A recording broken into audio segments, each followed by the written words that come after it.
The average person doesn't decide to go into debt. It happens $30 at a time, in moments that don't feel like decisions at all. My name is Mike, and I spend way too much time thinking about why spending money you don't have almost never feels like the reckless choice it actually is. Here's the first mechanism at work, and it's not really about willpower.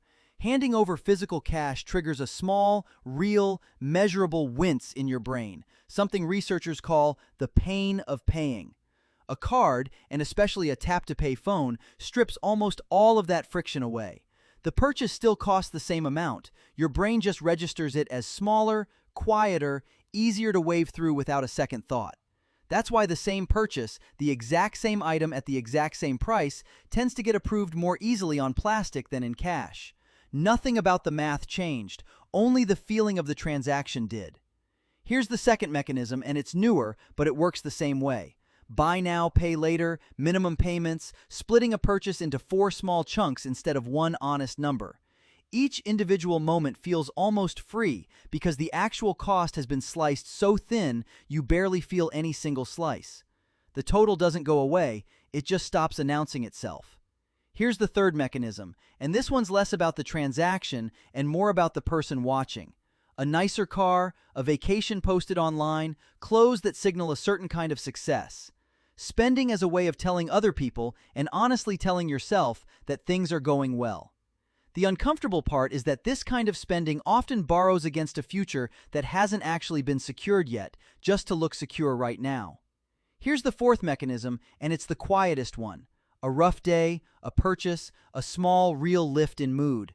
That loop is genuinely rewarding at a chemical level, which is exactly why it's so easy to reach for again the next time things feel hard, without ever registering it as a financial decision at all. Now you might be thinking, none of these feel like the moment someone goes into debt. Here's what most people miss. That's exactly the point. Nobody wakes up and decides to owe $5,000. It's never one big reckless choice. It's dozens of small, frictionless, barely felt decisions that quietly add up to one very real number. So the fix was never really about having more discipline in the moment, because the moment doesn't feel like a moment that requires discipline.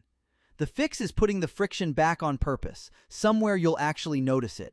Here's what that can look like. A 24-hour rule for anything above a set amount that isn't a true necessity. Using a debit card or actual cash for one specific spending category instead of a credit card. Removing saved payment information from the apps you check when you're bored, so buying something takes an extra 60 seconds instead of one tap. So here's your one step. Pick one of these frictionless moments in your own life, whatever it is for you, and add back just one small barrier this week. Not to punish yourself, just enough friction to turn an automatic reflex back into an actual decision. This content is for educational purposes only and isn't personalized financial advice, so consider your own situation before making changes. If one of these mechanisms hit closer to home than you expected, subscribe to Not So Wall Street. Let's build wealth the normal way.